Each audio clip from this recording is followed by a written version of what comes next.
Capping a heavy news week, Friday is also triple witching options expiration, when equity index futures for the S&P 500, Nasdaq and the Dow expire alongside cash options on stock and indices. But this month, call options, which are used by options buyers to bet on higher stock prices, are decidedly not in favor. Yahoo Finance's Jared Blikre has those details. Hey, Jared. Thank you, Rochelle. And don't call it quad witch. It used to be quadruple options expiration, but it's only triple now. There are no single stock futures anymore. This chart goes all the way back to January of 2021, right before the height of the GameStop craze there. And this tracks total net call volume. And you can see these spikes here. This is when calls were much more in favor. In fact, they were so in favor that they were driving the price. They were forcing options dealers to buy the underlying. They were forcing the price of stocks like Apple and Tesla decidedly higher.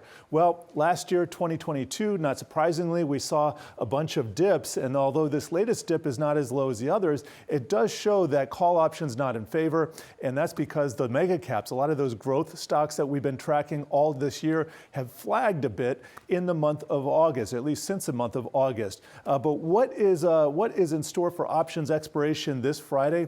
I actually showed calculated the one-day returns on OPEX days going all the way back to 2015. And you can see the trend is decidedly down, even through some of these really big bull markets. This gray here is the S&P 500 ETF SPY. So you can see it's actually sideways, tracked sideways over the last, let's call that 6 to 8 months here. So we'll have to see what comes this Friday.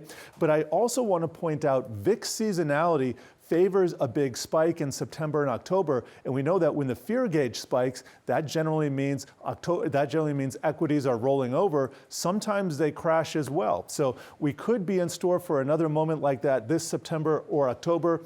In fact, we did have a mini crash, just a small one, last October, and I'm going to show you what the VIX was doing back then. Here's a 1 year. This is a year-to-date chart. If I show the 1 year, you can see that peak in early October.